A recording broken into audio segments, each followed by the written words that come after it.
আসসালামু আলাইকুম। আজকে শরীয়তপুরে এক নবজাতক শিশুর জন্মগ্রহণ করেছে। তো সিজারে শিশুটা হওয়ার পর ডাক্তাররা দেখেছে যে শিশুটার নিঃশ্বাসের প্রবলেম হচ্ছে।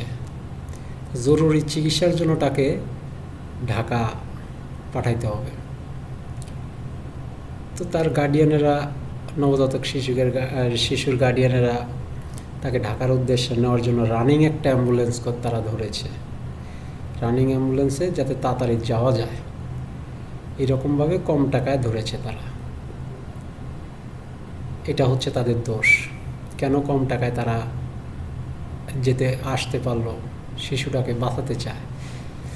ওইখানের কিছু সংখ্যাগরিষ্ঠ অ্যাম্বুলেন্স ড্রাইভার ওই গাড়িটাকে আসতে দিচ্ছে না। ওই অ্যাম্বুলেন্স চালাকেও ওই এলাকার সংখ্যাগরিষ্ঠ কিছু অ্যাম্বুলেন্স চালা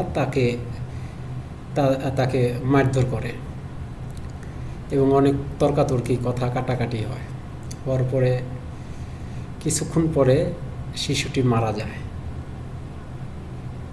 এতে কি হয়েছে, শিশুর ফ্যামিলিটা শিশুটাকে হারিয়ে ফেলেছে। তার মা জানেও না যে তার সন্তানটা নাই, কারণ তার মায়ের জ্ঞানটা এখনো ফিরে নাই। আবার আরেকদিকে পুলিশ প্রশাসন বলতেছে ঘটনাটার আমরা জানি, বাট কোনো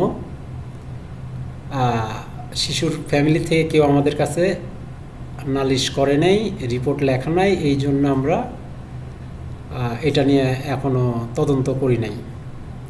দেখেন, যখন আপনি মারামারি করবেন কিংবা অন্য কিছু করবেন, সন্ত্রাসী কার্যকলাপ করবেন, তখন পুলিশ নিজের ইচ্ছায় সেই জায়গায় যায়।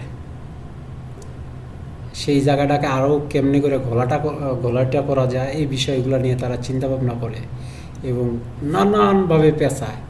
বাট একটা শিশু জন্মগ্রহণ করলো, তার মাকে সে দেখতে পেল না, তার মাও তাকে দেখতে পেল না, বাট সেই সন্তানটা নিঃশ্বাস নিতে পারছিল না বিধায় মারা গেল। বাট আমাদের কলুষিত সমাজ, জঘন্য সমাজ এটাকে ভালোভাবে নেয় নাই। তারা তাদের অর্থের লোভে, টাকার লোভে ওই অ্যাম্বুলেন্সটাকে ঢাকায় পাঠায় না। এখন দেখেন কি হইলো, এই যে সোশ্যাল মিডিয়াতে এগুলো ভাইরাল হয়েছে, অনেক সাংবাদিক গেছে, এতে ওই যারা ওই অ্যাম্বুলেন্সওয়ালাগুলা এখন দৌড়ের উপরে থাকবে।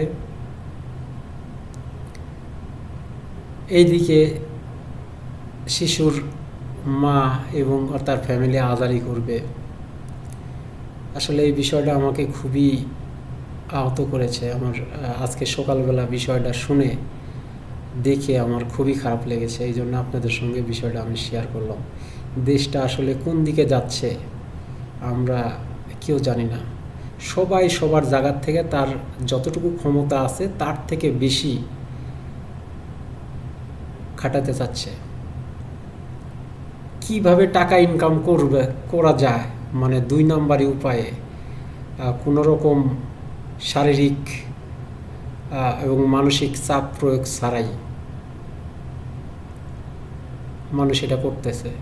যার যার জায়গা থেকে সে এগুলো দেখার মতো কেউ নাই। আইএমএ জাহিলিয়াতের যুগ হয়ে গেছে, রাজা বাচ্চাদের যুগ হয়ে গেছে।